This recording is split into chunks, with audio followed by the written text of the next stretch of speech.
भूख के एहसास को शेरो सुखन तक ले चलो, या गजल को मुफलिसों की अंजुमन तक ले चलो। मुझको नज्मो जब्त की तालीम देना बाद में, पहले अपनी रहबरी को आचरण तक ले चलो।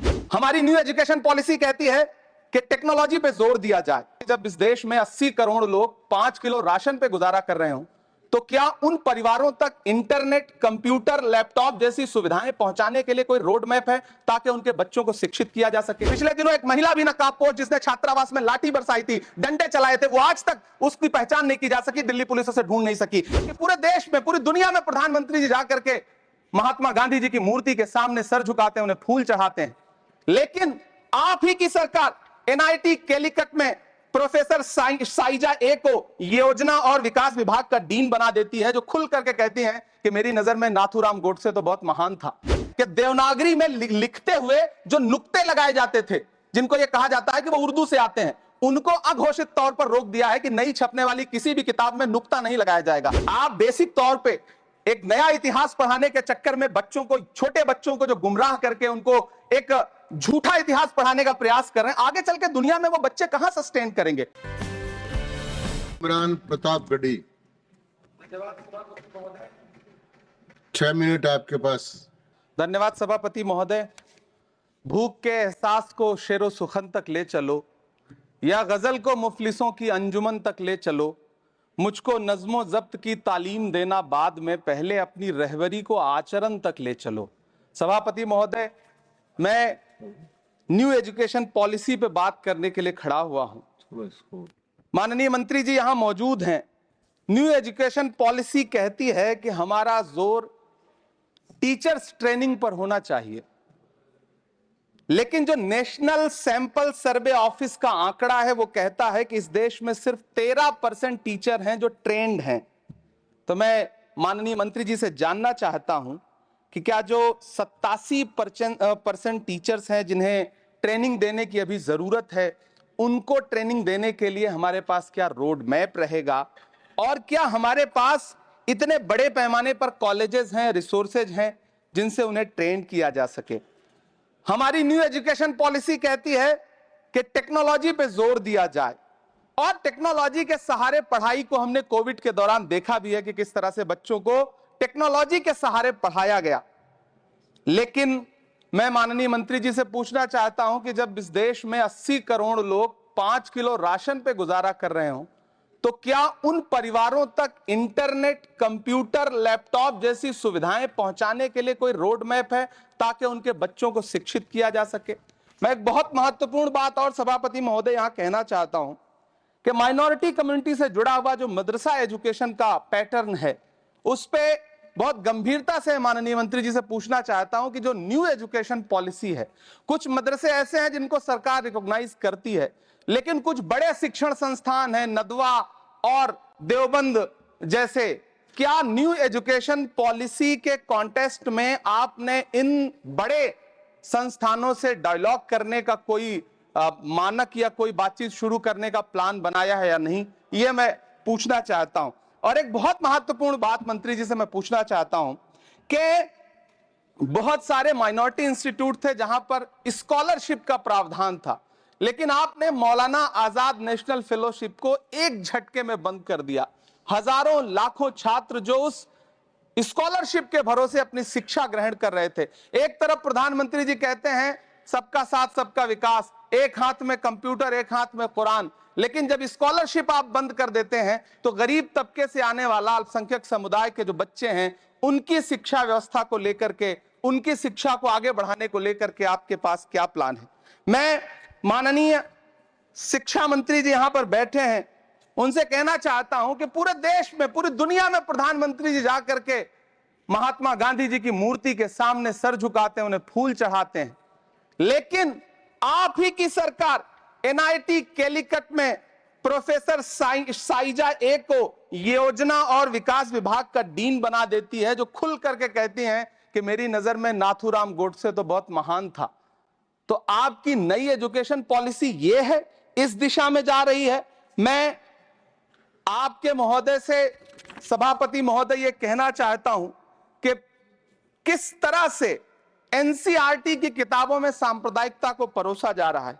माननीय मंत्री जी, क्या आपके संज्ञान में है कि केंद्रीय हिंदी संस्थान और नीपा जैसे जो संस्थान हैं उसमें अघोषित तौर पर यह कह दिया गया है कि देवनागरी में लिखते हुए जो नुक्ते लगाए जाते थे, जिनको यह कहा जाता है कि वो उर्दू से आते हैं, उनको अघोषित तौर पर रोक दिया है कि नई छपने वाली किसी भी किताब में नुक्ता नहीं लगाया जाएगा। एनसीईआरटी की किताबें छापने वाले, लिखने वाले कई लोगों से मेरी व्यक्तिगत बात हुई, उनका यह कहना था कि हमें ऊपर से आदेश है, हालांकि ऐसा कोई लिखित आदेश नहीं है। तो मैं आपसे जानना चाहता हूं कि यह नुक्ता हटा करके आप देवनागरी भाषा को मजबूत कर रहे हैं या उसे कर्कश और कमजोर बना रहे हैं? यह मेरा माननीय मंत्री जी से अनुरोध है और यह मैं उनसे जानना चाहता हूं। सभापति महोदय, पीएम श्री विद्यालय को लेकर के बहुत बातें हुई। मैं एक चीज कहना चाहता हूं कि गाजीपुर एक जिला है उत्तर प्रदेश में, वहां वीर अब्दुल हमीद विद्यालय है धामूपुर गांव में। पिछले दिनों पीएम श्री कंपोजिट स्कूल का नाम लेकर के उस स्कूल का नाम बदल दिया गया, उसके सहारे भी सांप्रदायिकता परोसने की कोशिश की गई। जब सोशल मीडिया पे बहुत हंगामा खड़ा हुआ, हम सारे लोगों ने आवाज उठाई, तब फिर से बेसिक शिक्षा अधिकारी ने नाम बदल करके पुनः उसका नाम वीर अब्दुल हमीद, जो परम चक्र विजेता हैं, उनके नाम पे करने का काम किया। ये इस योजना के थ्रू भी सांप्रदायिकता को जो परोसने का काम किया जा रहा है, उसको मंत्री जी के संज्ञान में है यह बात या नहीं, और रोकने के लिए क्या काम करेंगे? एनसीईआरटी की जो किताबें हैं उनसे हिंदू मुस्लिम एकता के जो चैप्टर हटाए जा रहे हैं। महोदय, एनसीईआरटी की किताबें बच्चों का ज़हन तैयार करती हैं। आप बेसिक तौर पे एक नया इतिहास पढ़ाने के चक्कर में बच्चों को, छोटे बच्चों को जो गुमराह करके उनको एक झूठा इतिहास पढ़ाने का प्रयास कर रहे हैं, आगे चल के दुनिया में वो बच्चे कहां सस्टेन करेंगे? तो मैं माननीय मंत्री जी से कहना चाहता हूं कि शिक्षा और धर्म को एक दूसरे से अलग रहना चाहिए। मैं आज इस विषय पे बात करते हुए एक बहुत महत्वपूर्ण बात और कहना चाहता हूं कि दिल्ली विश्वविद्यालय में पाठ्यक्रम में जो बदलाव किए गए हैं, जिसमें राजनीति विज्ञान के पाठ्यक्रम से भीमराव, रामजी अंबेडकर, मोहनदास करमचंद गांधी, मोहम्मद इकबाल और भारत के संविधान पर आधारित शोध पत्रों को हटाया गया है। दलित लेखक बामा और सुकीरथ राणा को अंग्रेजी पाठ्यक्रम से हटाया गया है। क्या ये चीजें माननीय मंत्री जी के संज्ञान में है? समय बहुत कम है। मैं इस नई एजुकेशन पॉलिसी पर आदरणीय मंत्री जी से और सरकार से इतना कहना चाहता हूं कि आप बदलाव के नाम पर ये जो नई चीजें लेकर के आ रहे हैं, कैंपस में जिस तरह की गुंडागर्दी है, अभी एक माननीय सदस्य ने बोलते हुए जेएनयू का जिस तरह से जिक्र किया कि जेएनयू में इस तरह के नारे लगे, कुछ नकाबपोश लोग आते हैं, नारे लगाते हैं, चले जाते हैं, पुलिस सालों साल गुजरने के बाद उन नकाबपोश लोगों को ढूंढ नहीं पाती है। इतने प्रतिष्ठित शिक्षण संस्थानों को बदनाम करने के लिए जो तरीका सरकार इस्तेमाल कर रही है वो बहुत शर्मनाक है। पिछले दिनों एक महिला भी नकाबपोश, जिसने छात्रावास में लाठी बरसाई थी, डंडे चलाए थे, वो आज तक उसकी पहचान नहीं की जा सकी, दिल्ली पुलिस उसे ढूंढ नहीं सकी। जामिया की लाइब्रेरी में जिस तरह से लाठियां बरसाई गई थी, उनके जख्मों के निशान आज तक नहीं सूखे हैं। अलीगढ़ मुस्लिम विश्वविद्यालय को लेकर के वहां के सांसद जिस तरह की भाषा का इस्तेमाल करते हैं, वो बहुत शर्मनाक है। माननीय मंत्री जी और सरकार से मैं आपके माध्यम से पूछना चाहता हूं और ये कहना चाहता हूं, आप बदलाव के नाम पर जो नई चीज लाने की कोशिश कर रहे हैं, महोदय, नदियों को साफ करिए, आपको पता है कि नहीं आता? होने दीजिए, नदियां अपने आप साफ हो जाएंगी। सभापति महोदय, आपको पता है कि नहीं आता? जंगल मत उगाइए, बस पेड़ों को काटना बंद कर दीजिए, जंगल अपने आप उग जाएंगे। मैं तो सरकार से कहना चाहता हूं कि शांति स्थापित करने के लिए भाषण मत दीजिए, अशांति फैलाना बंद कर दीजिए, शांति अपने आप स्थापित हो जाएगी। मैं तो कहना चाहता हूं कि प्रेम फैलाने पर लंबे लंबे लेख मत लिखिए, बस नफरत करना बंद कर दीजिए, प्रेम अपने आप फैल जाएगा। ये जो नई एजुकेशन पॉलिसी है, इसमें जिस तरह से गरीब तबके के लोगों को, हाशिए पर मौजूद लोगों को शिक्षा से दूर करने का प्रयास किया जा रहा है, वो बहुत शर्मनाक है। शिक्षा को निजीकरण की तरफ जिस तरह ले जाया जा रहा है, वो बहुत शर्मनाक है। माननीय मंत्री जी इस पर सोचें और इसे सुधार करने का प्रयास करें। इस सदन की तरफ से शायद इससे बेहतर बात, इससे बेहतर सुझाव हम नहीं दे सकते। बहुत बहुत धन्यवाद।